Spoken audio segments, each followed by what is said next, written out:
नमस्कार, मैं पीहू और आप देख रहे हैं लोकमत राजस्थान। हमारे खास बुलेटिन आपनो राजस्थान में आप सभी का स्वागत है। राजस्थान के सीकर जिले में स्थित ऐतिहासिक रेवासा धाम इस वक्त आध्यात्मिक और वैचारिक मंथन का केंद्र बना हुआ है। राष्ट्रीय स्वयंसेवक संघ के सर संघ चालक मोहन भागवत मंगलवार को यहां एक बड़े आयोजन में शामिल होने पहुंचे हैं। उन्होंने संत राघवाचार्य जी महाराज की मूर्ति का अनावरण और एक वेद विद्यालय का लोकार्पण किया है। इसके बाद उन्होंने अपने संबोधन में हिंदू राष्ट्र की अवधारणा को मजबूती से रखते हुए भारत को विश्व गुरु की भूमिका में देखा। मोहन भागवत ने अपने संबोधन में हिंदू राष्ट्र की बात को कई बार दोहराया। उन्होंने कहा, हिंदू राष्ट्र और हिंदुओं की उन्नति और प्रगति के लिए राष्ट्रीय स्वयंसेवक संघ का गठन हुआ है। उन्होंने यह भी कहा कि रेवासा धाम का वातावरण और यहाँ की तपस्या भी इसी दिशा में काम कर रही है। कांग्रेस से निष्कासित कांग्रेस नेता आमीन खान की 16 महीने में ही पार्टी में वापसी हो गई है। कांग्रेस एनई उन्हें 26 मई 2024 को 6 साल के लिए पार्टी से निष्कासित कर दिया था। तत्कालीन लोकसभा उम्मीदवार उम्मेदा राम बेनीवाल का चुनाव में सहयोग नहीं करने के बाद कार्यवाही हुई थी और अब पार्टी ने उनका निलंबन को रद्द कर दिया है। प्रदेश कांग्रेस कमेटी के प्रभारी सुखजिंदर सिंह रंधावा ने प्रेस विज्ञप्ति जारी कर आधिकारिक पुष्टि की है। आमीन खान शिव विधानसभा से 5 बार विधायक रहे और 2008 में गहलोत सरकार 2 में कैबिनेट मंत्री भी रहे। आमीन खान पश्चिमी राजस्थान में अल्पसंख्यक समुदाय में दिग्गज नेता माने जाते हैं। उन्होंने शिव विधानसभा से कांग्रेस के टिकट पर 10 बार चुनाव लड़ा है और 5 बार जीत भी दर्ज की है। जयपुर में चैन तोड़ने वाले एक शातिर गैंग को गिरफ्तार किया गया है। पुलिस ने 5 महिला समेत 2 पुरुषों को 8 सोने की चैन के साथ पकड़ा है। बदमाशों के पास 2 कार भी मिली है। चैन लूटने के लिए इन कार का इस्तेमाल करते थे। गैंग मंदिरों में होने वाले धार्मिक आयोजन, कलश यात्रा के दौरान अलग अलग राज्यों में जाकर वारदात को अंजाम दिया करती थी। सावन माह में इस गैंग ने वैशाली नगर थाना इलाके में आने वाले झारखंड महादेव मंदिर में महिलाओं की चैन तोड़ी थी। इस संबंध में वैशाली नगर थाना पुलिस में एफआईआर भी दर्ज करी है। डीसीपी वेस्ट हनुमान प्रसाद मीना ने बताया कि झारखंड मंदिर में चैन लूटने की वारदात की जानकारी सामने आई थी और इस पर डीएसटी और थाना पुलिस को एक्टिव होकर संदिग्धों पर नजर रखने के लिए कहा गया था। मौके से मिले सीसीटीवी फुटेज में कुछ महिलाएं देखी गई और इनके बारे में जानकारी जुटाई गई। यह एक विशेष गैंग है जहां सभी आरोपी मूल रूप से भरतपुर के रहने वाले हैं। इनकी महिलाएं मंदिरों में भीड़ अधिक होने पर एक्टिव होकर चैन तोड़ने की वारदात को अंजाम दिया करती हैं। देखिए, पिछले श्रावण मास के दौरान झारखंड महादेव मंदिर में जलाभिषेक के दौरान कई महिलाओं की चैन तोड़ने की घटनाएं सामने आई थी।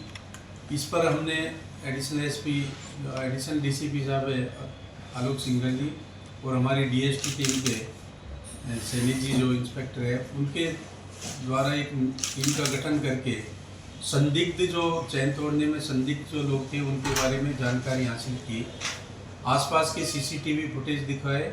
मंदिर परिसर के जो सीसीटीवी फुटेज थे उसके हमने उनका विश्लेषण किया। उसमें कुछ संदिग्ध महिलाएं और कुछ लोग उसमें दिखाई दिए थे। इस पर तकनीकी आधार पर हमने लगातार इनका पीछा किया। इनकी इनिशियली लोकेशन ओकारेश्वर आई थी। ओकारेश्वर जब हमारी टीम पहुंची तो इनकी लोकेशन चेंज होके डिग्गीपुरी कल्याण जो मेला चल रहा था वहाँ पे इनकी लोकेशन आई है।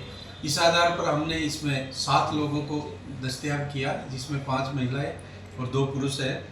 ये सभी बाबरिया समाज से हैं जो कि भरतपुर के आसपास है और इनका प्रोफेशन है कि जो धार्मिक स्थल और इस तरह के जो आयोजन होते हैं वहाँ पे महिलाओं की बीच में, उनके बीच में जाकर और वहाँ से चैन तोड़ने की ये वारदातें की है। खबर बाड़मेर के सेवड़ा से है। यहाँ अघोषित बिजली कटौती से किसान परेशान हैं। इसी क्रम में आज किसानों का गुस्सा फूट पड़ा है। किसानों ने अपना दर्द बयां करते हुए कहा है कि इस साल बारिश कम होने से किसान वैसे ही परेशान हैं और दूसरी तरफ सरकार के द्वारा अघोषित बिजली कटौती की जा रही है। इस क्रम में अघोषित बिजली कटौती को लेकर आज सरहदीय क्षेत्र सेड़ावा उपखंड मुख्यालय पर भारतीय किसान संघ के कार्यकर्ताओं ने एक दिन का धरना प्रदर्शन किया है। सेड़वा तहसील को मुख्यमंत्री के नाम का ज्ञापन भी सौंपा गया है। राम जाने या राज जाने, आज सैकड़ों किसान सड़क पर हैं। आखिर किस लिए हैं? जिस तरह से बताते हैं, मैं इस वक्त मौजूद हूँ पश्चिमी राजस्थान के बाड़मेर जिले की भारत और पाकिस्तान की अंतर्राष्ट्रीय सीमा सेड़वा उपखंड मुख्यालय पर। आज सैकड़ों किसान उपखंड कार्यालय के आगे धरना प्रदर्शन कर रहे थे। एक तरफ बिजली की समस्या है तो दूसरी तरफ स्मार्ट मीटर को लेकर। हमारे सर, जिस तरह से अभी थोड़ी देर पहले आपकी प्रशासन अधिकारियों के साथ वार्ता चल रही थी, क्या वार्ता हुई? हमारी वार्ता ये हुई, हमारे भारतीय किसान संघ के बैनर तले धरना चल रहा है और मैं लादूराम बिश्नोई भारतीय किसान संघ का युवा प्रमुख हो संभाग जोधपुर का, हमने ये सर्वे कर लिया पूरे हमारे जोधपुर संभाग, उसमें भी सेड़वा एक ऐसा क्षेत्र जहाँ किसानों की हालत गंभीर। आज किसानों के यहाँ न तो बारिश है, किसानों जो बारिश छुटपुट हुई उसमें फसलें बोई, जिसमें बाजरी, ग्वार, मूंग, मोट और एरेना, वो फसलें अब लाइट नहीं मिलने से जल रही है, इसलिए किसान बहुत परेशान है। किसानों को कुछ नहीं चाहिए, लाइट चाहिए, वो 6 घंटे निर्बाध रूप से नियमित, कोई ट्रिपिंग नहीं आनी चाहिए और लाइट किसानों को 6 घंटे मिलनी चाहिए, ये हमारी मुख्य मांग थी। और आपको बीच में रोकना चाहूंगा, आप किसान संघ के अध्यक्ष हैं, एक मैं आपसे सवाल जानना चाहता हूं, चुनाव से पहले जो नेताओं ने वादे किए थे राजस्थान के अंदर डबल इंजन की सरकार आएगी, किसानों की समस्या हल होगी, आज वही किसान सड़कों पर है, उनको लेकर आपका क्या सवाल है? राजस्थान के अंदर डबल इंजन की सरकार आई तो भारतीय किसान संघ को ये आश्वासन था कि हम आपकी समस्याओं का समाधान करेंगे, इसके लिए सरकार ने ये इतना आश्वासन दिया और इतना काम भी किया कि पनोरिया में आपने देखा कि किसानों का कहना है, जो प्रशासन अधिकारियों ने आश्वासन दिया है कि हम जल्द ये जो समस्या है इनका हल करेंगे। एक तरफ तो बिजली कटौती है, दूसरी तरफ स्मार्ट मीटर। लोकमंच राजस्थान के लिए सेड़वा बाड़मेर से मोहम्मद हनीफ। बालोतरा में आरएलपी नेता को हिरासत में लेने से नाराज ग्रामीणों की पुलिस से झड़प हो गई है। इस दौरान कुछ महिलाओं को पुलिस से धक्का मुक्की भी हुई है। मामला इतना बढ़ गया कि ग्रामीणों और महिलाओं ने पुलिस पर रेत फेंकी, पुलिस ने हल्का बल प्रयोग किया और लोगों को खदेड़ा। दरअसल ग्रामीणों को सूचना मिली कि पुलिस ने आरएलपी नेता थान सिंह डोली को हिरासत में लिया है और इस पर ग्रामीण धरना स्थल पर जाने लगे हैं, तो पुलिस ने उनको रोकने का प्रयास किया। इस दौरान ग्रामीणों की पुलिस से झड़प हो गई। मामला आज सुबह करीब 8:15 का है। बालोतरा से डोली टोल के पास का है। विधानसभा का मानसून सत्र 1 सितंबर से शुरू होगा। राज्यपाल हरिभाऊ बागड़े ने विधानसभा सत्र बुलाने की अधिसूचना जारी कर दी है। इस अधिसूचना के बाद अब विधानसभा सचिवालय सभी विधायकों को सत्र के बारे में औपचारिक सूचना भेज रहा है। विधानसभा स्पीकर वासुदेव देवनानी ने विधानसभा सत्र की तैयारियों की समीक्षा की है।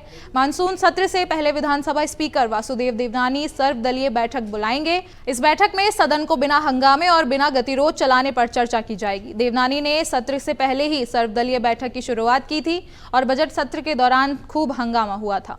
राजस्थान में नेता प्रतिपक्ष टीकाराम जूली अमेरिका की यात्रा के बाद अलवर लौटे हैं। उन्होंने मंगलवार को खुद के कार्यालय पर जनसुनवाई की।